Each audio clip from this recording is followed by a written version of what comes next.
Hello and welcome to my simple life. I just finished watching The Perfect Crown and honestly I really like it. It's one of the first romance dramas I have enjoyed this much in a while. I was just watching it as a story, enjoying the romance, the character and the emotion, but after I finished it, I started seeing a lot of online discussions about it. And at first I didn't really understand what the problem was, so I decided to look more into the historical and cultural background, and that changed a little bit my perspective. One of the main discussions was about the words used on the coronation scene. In the drama they use the word Jeonse, which means 1,000 years.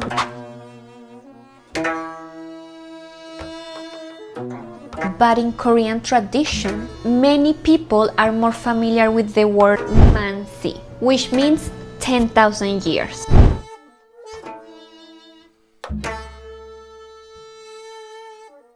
This isn't just about numbers. For many people, mansi is connected to royalty, sovereignty, and national identity. So for some viewers, this wasn't just a small detail. It felt meaningful and symbolic in a cultural way. There was also a discussion about the crown used in the coronation scene. Some viewers felt that the crown didn't fully represent the level of power or sovereignty that it was supposed to show. In Korean history, royal symbols like crowns have very specific meanings. And because Korea has a long and sensitive history with sovereignty and foreign influence, some viewers felt uncomfortable with how those symbols were represented in the drama.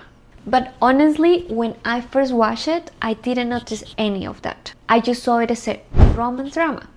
And let me tell you, from episode 1 to 10, I really enjoyed it. The story felt emotional, interesting.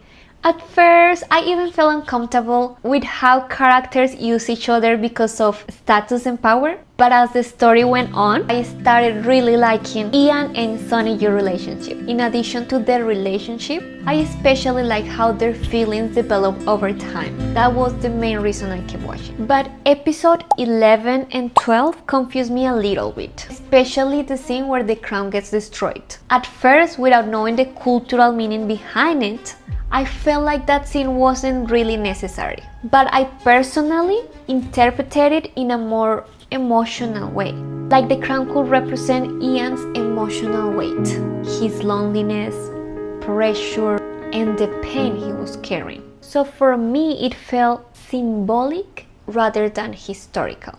But after learning more about the context, I realized something important. Sometimes in fictional dramas, small details can become more complicated than we think.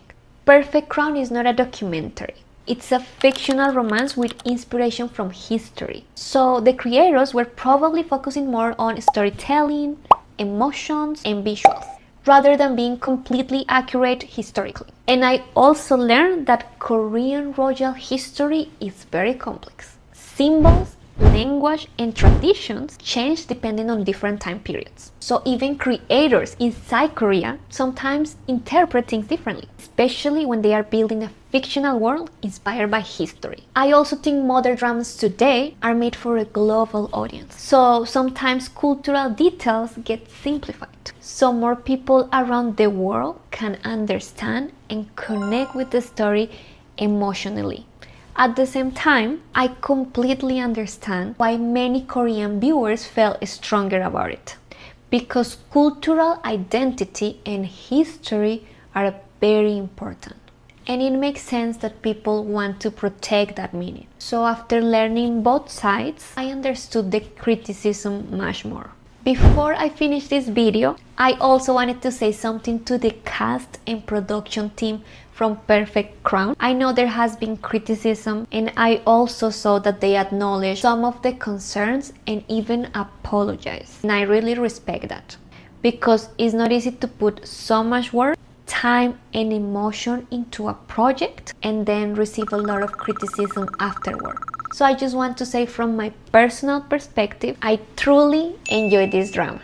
Honestly, I love most of it. 10 out of 12 episodes were for me.